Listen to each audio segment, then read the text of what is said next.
Hi, I'm Joni Patry, and welcome to my YouTube channel. Well, today I want to talk about somebody that's been in the news for all the wrong reasons, and it is Prince Andrew, who has been stripped of all of his royal titles and asked to move out of the palace because of all of his doings in the past, dealing with Epstein and other things. So I thought, let me look at his chart. Let me see if I can see all this. And lo and behold, it blew my mind what I saw in his chart. And I thought you might be kind of interested, as well as his wife, Sarah Ferguson. Now, of course, they're divorced, but I heard that they were pretty much best friends and kind of still live together in the palace.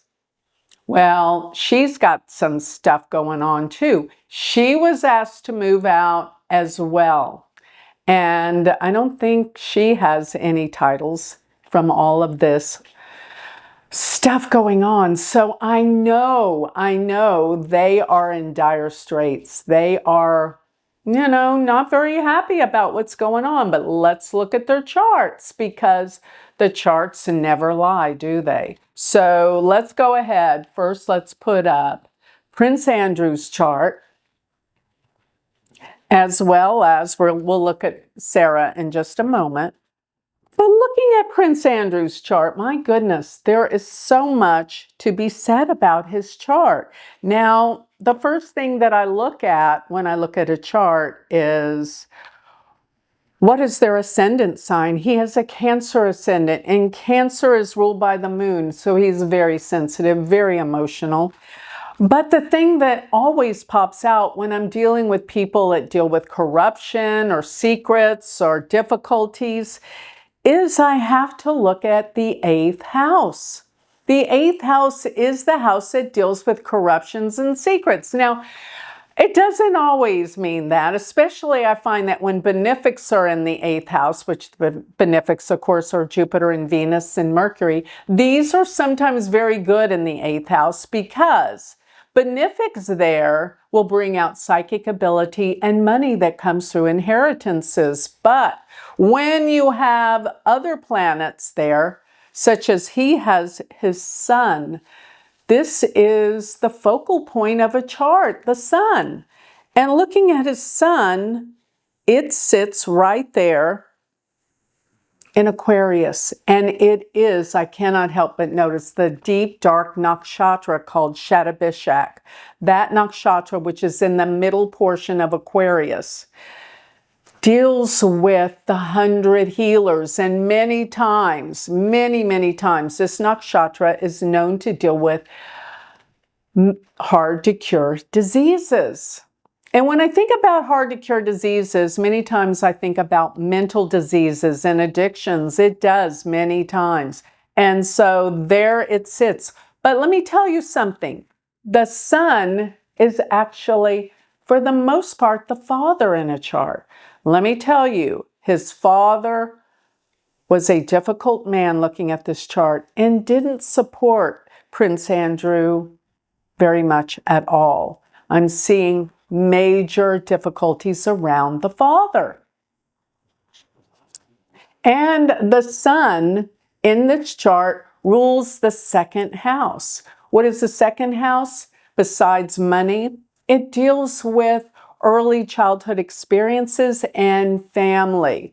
And many times when you have the ruler of the 2nd in the 8th house, it can mean family money. And of course, we're dealing with a lot of family money here, because the 8th house deals with death and inheritances and scandals and difficulty. It's a difficult house. So the whole, you think, isn't he lucky he was born a prince?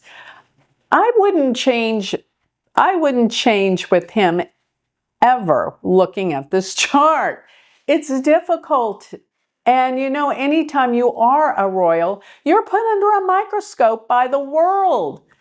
Who wants to be analyzed your whole life by the world and the public eye?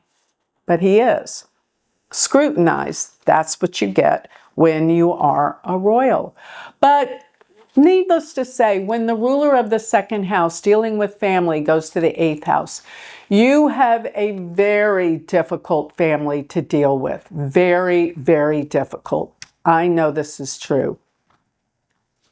And another thing is, I'm noting that Neptune is in the 4th house. The 4th house is your home and particularly can deal with the mother.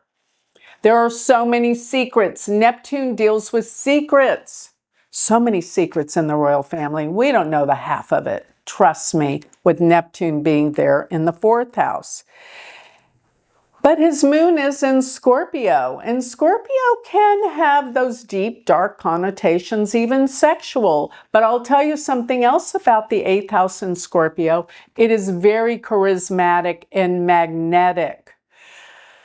It's like, you know, a sensuality, a sexuality when you're dealing with Scorpio energy. It's just the way it is. The moon is in Scorpio.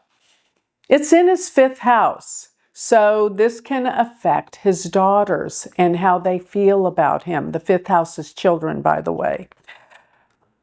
But let's go over here to his 7th house, where he has a Venus-Mars conjunction. And this would relate to the wife, the partner. And Venus-Mars can be very, very charismatic, especially since his Mars is in Capricorn. It's exaltation sign. He actually has what's called a Ruchaka yoga, Mars in an angle in its exaltation sign, which means everything that Mars is about is who he is, which is hot-tempered, which is extremely strong, athletic, everything Mars is, angry. And this would also pertain to the wife, a very angry, hostile relationship with Mars being there. And it sits with Venus, and Venus rules relationships too. So this duo in the 7th house is not a good combo for a peaceful, long-lasting marriage. It just cannot be. And the Jupiter-Saturn in the 6th house can represent many struggles throughout life too. But it can give you the capacity to overcome difficulty. So this is something to really think about, that he has that capability. But the most important thing of all I'm going to get to right now is where Rahu and Ketu are. Because Rahu and Ketu are our destiny, what we've come here to learn through, and they are very important.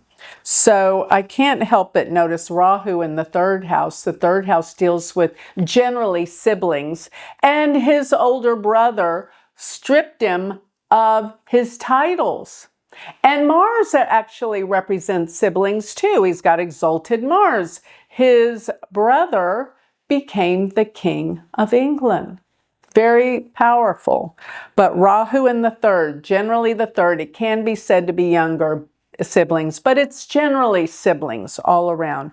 And that means Rahu there, a separation, an isolation, a problem with a sibling. But where Ketu is the most significant, because Ketu being in the 9th house represents wherever Ketu is in a chart, you're going to get a sense of where something doesn't feel complete, where something's missing. And it's in the 9th house, which deals with his belief systems. Well, he's never felt truly connected to what he believes spiritually. But most of all, the 9th house is the father. And he never felt connected to his father. I see that with Ketu in the 9th house. Sometimes it can represent a spiritual father, but most of the time it means a disconnect with the father, not feeling like you got to know them the way you wanted. There was always something missing in the relationship. That's what you'll feel. But that's just a real general gist. And something else that I see in his chart is he has what's called a Kala Sarpa yoga, which means the yoga, the time serpent yoga, which means everything in life means major highs and major lows, which I will attest to his life is all about. But many times that means you can go to one of your lowest points and rise to a much higher place than before. So hopefully this can be the fate of Prince Andrew. Maybe he will learn through these extreme lessons. That's what we've all come here to do, right? But this is the Kala Sarpa Yoga. He's trapped in a certain karma. That's what it means. To fulfill and to grow and learn from. Very, very powerful. And what is the Kala Sarpa Yoga? It's when all the planets are on one side of the nodal axes, Rahu and Ketu. The outer planets do not count in this yoga. So you might say, well, what about Pluto and Uranus? They don't count in the yoga. He has Kala Sarpa. Now, I want you to look at what's going on in his life the day that he was stripped of his titles. And that is transiting Saturn. Well, for one thing, his dashas are very telling. He's in the Sun Rahu Dasha. And when I look at where the sun is in the 8th house of disgrace and humiliation, yes, the 8th house has been said to deal with that. And I count to where Rahu is, and counting forward clockwise, Rahu goes 8 houses from the sun. And what's 8 again? Can deal with disgrace and humiliation. So the Dasha, which he's in Sun Rahu, from August 29th of 2025 till July 23rd of 2026. He's right in that difficult dasha now. So no wonder. But when I look at where the transiting planets are, it nailed it. The day they said they were stripping him of his titles, transiting Saturn was sitting exactly on his K2. Transiting Saturn was 1 degree, and I'm not even exaggerating, 1 degree Pisces. Look where his K2 is, in the 9th house of spirituality and truth. This is what came down. This was the time period that was to be extraordinarily difficult for him and dealt with great losses, because remember, K2 is loss. And Saturn is endings, so loss of his title and endings of where he is in this world. It's extremely powerful, and not to mention around the same time transiting Mars, but Mars goes to the zodiac once every 2 years, but it would have been on his natal moon, which means anger and frustration and rage.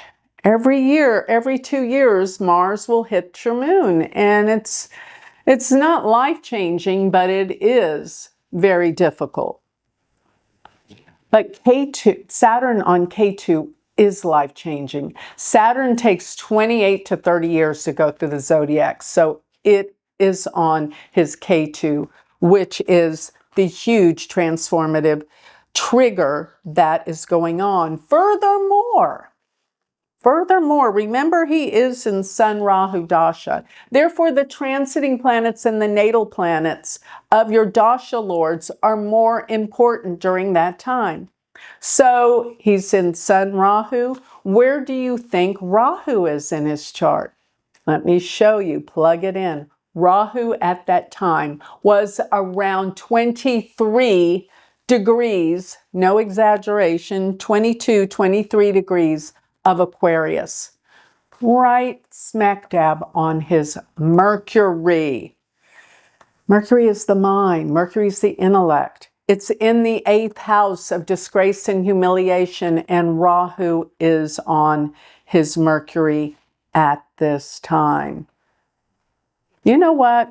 That's enough to do it. So now let's look at Sarah Ferguson's chart and see what we can see about her and about this very difficult time in her life right now. So looking at Sarah Ferguson, first thing I look at is where is the ascendant, and it is in Libra.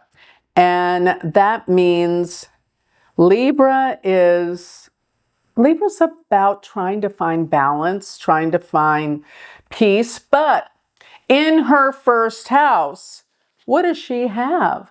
But she has Mars, Neptune, and Mercury. And that Neptune-Mercury can be extremely confused. It can be addictions. It can be addictions to anything because you tend to take things out of control with Neptune. Neptune can deal with any kind of ways that we escape the world. And I've heard that she had like an addiction to food and possibly some other things looking at this chart, to be honest with you. So, and you know, she can be a little delusional at times, not be realistic, not be real about things, with Neptune being right smack dab in between her Mars, which Mars, Neptune can be delusional, and Mercury. Her mind isn't clear. She doesn't make good choices, especially with them being in the first house. But you know, she was born actually the day before, yes, the day before a lunar eclipse. And lunar eclipse, people, where the sun and the moon are opposed to each other, and Rahu and Ketu are on the sun and the moon. This is in a very, very intense life. And the sun, Rahu, in the 12th house. You know what I have found with many people that have this kind of configuration in the 12th house? It deals with exile. People that leave their countries. And I promise you, I think this is going to make Sarah Ferguson not only leave the palace, but leave England based on this. I really do think that, because looking at her Dasha sequence, yes, she is in Mars Rahu from December of 2024 through the end of December of 2025. So Mars Rahu. Rahu is in the 12th house of foreign lands and countries, and Rahu rules foreigners. She will move away. Now, another thing is she has the moon conjunct Ketu, which in many instances can mean a distance with the mother. The moon is the mother, and difficulty with her emotions, feeling like a victim. Moon Ketu can be very much like a victim, and I guarantee you the mother was a victim too. So that's what I see, especially for it being in the sign of Pisces and her sun being in Virgo. Those are the two signs I feel like can be the victim and the victimizer. The victim's Pisces, the victimizer can be Virgo. Virgo can be so hypercritical, but I've seen this many, many times. But her moon Ketu in her 6th house of health and healing, she must watch her health, especially now. And I doubt seriously she is, because she is in a rage of depression and she feels disgraced, humiliated. And let me just say this, with it being in Pisces, she is very, very depressed. Why? Because transiting Saturn is in Pisces right now. That means that Sarah Ferguson is in what we call Sati Sati, which is what? When Saturn comes to the moon, essentially. Actually, some people say Sati Sati lasts for 7.5 years when Saturn's in the moon, the sign before the moon, the sign of the moon, the sign after the moon. Saturn stays in a sign for 2.5 years. So that's 7.5 years. I disagree with that philosophy wholeheartedly. I think it's when Saturn is in the sign of the moon for 2.5 years that it's the most difficult. I don't pay attention to the sign before or after, because when it's in the sign of the moon, that's when you feel it the most. The others are so subdued compared to this. This is it. Saturn on the moon is deeply depressing, and it's in her 6th house of her health. She is going to experience extreme health matters if she doesn't wake up. So this is serious stuff, guys. Now, another thing that I didn't look at that I should have is looking at the chart from Chandra Lagna. In other words, making it from the moon as the ascendant. And when I look at the moon as the ascendant in her chart, and remember, when we look at these charts, everything moves clockwise. So count from the 6th house, 1, 2, 3, 4, 5, 6, 7, 8. All those planets in the 1st house go to her 8th house, which deals with what? Disgrace, humiliation, great deals of difficulty, and it's tough. And that Mars and Neptune, Mercury in the 8th house. Boy, she's dealt with a lot of dark and troublesome things. She truly has. We don't even know the likes of everything that this is all about. And to be honest with you, I'm sure she wants to keep it covered because it's dark. It's dark. Remember, when we look at a chart from the moon, it's how somebody really, really feels. It is. And it's tough looking at her chart this way. It's darker than from the ascendant. But let's talk about, so Saturn is going to cross over her moon next, I'd probably say in the spring. Yes, the spring and the summer. It'll be exact, but just approaching it. She's got some really heavy health stuff coming up. She's got to get it together. And here's another thing I might mention. Where is Rahu and Ketu transiting? Remember, Rahu is in Leo, and Ketu is in Leo, and Rahu is in Aquarius. So Ketu's about to cross over her Venus. Remember, the nodes travel backwards. And around this time that I'm doing this recording, Ketu sits around 21 degrees of Leo. Around the same time that Saturn hits her moon, Ketu will be on her Venus. What is Venus? Venus can deal with partners, love, and her partner's in serious trouble, great loss. But here's another big one. From her birth chart, Venus rules the 8th house. If she isn't careful, this can deal with things like big endings, such as death if she's not careful, but endings per se, for sure. And this is what I see. So when I'm looking at this, I always look at, difficulties with Saturn, Rahu, and Ketu, Mars. Those are the hardest planets to deal with. And let me say this too. Uranus, the planet of sudden change and disruption, is going to be opposing her Jupiter around the same time in her 2nd house. Uranus will be in her 8th house. Aspecting her Jupiter, she may come into some unexpected gains financially, but there will also be some shocking things that happen that are very difficult as Uranus opposes her Jupiter. And these all happen around the same time, which I'm going to say happens around the springtime, give or take a few months, and the summer months too. So as we can see, there is so much you can see in astrology. And let me just say, Mars being in Scorpio and then in Sagittarius doesn't help her over the next few months either, because it'll be in her 2nd house, Mars being on her Jupiter. I think it is right now. Yeah, it's just bypassed that. So it's a loss of financial income. And then when Mars crosses over Saturn, which will be pretty much in December, that's going to be tough too. So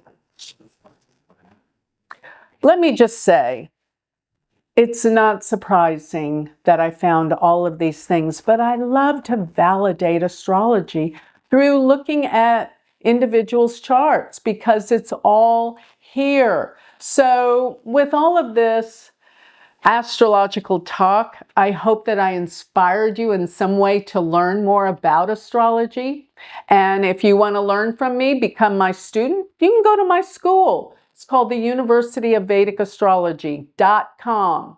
Become my student. We have some new classes beginning. You will learn how to do this for yourself. And go to my website, galacticcenter.org. With that, you can sign up for my free newsletter, get all of my predictions weekly, as well as look at my Patreon. If you become part of my Patreon, you become my friend because I talk to everyone weekly, live. And I would love for you to join us. If all of this has piqued your interest in astrology and spirituality, come join our spiritual group and community. Love to see you there. So with that, I hope you've learned something and I've piqued your interest in astrology. Thank you.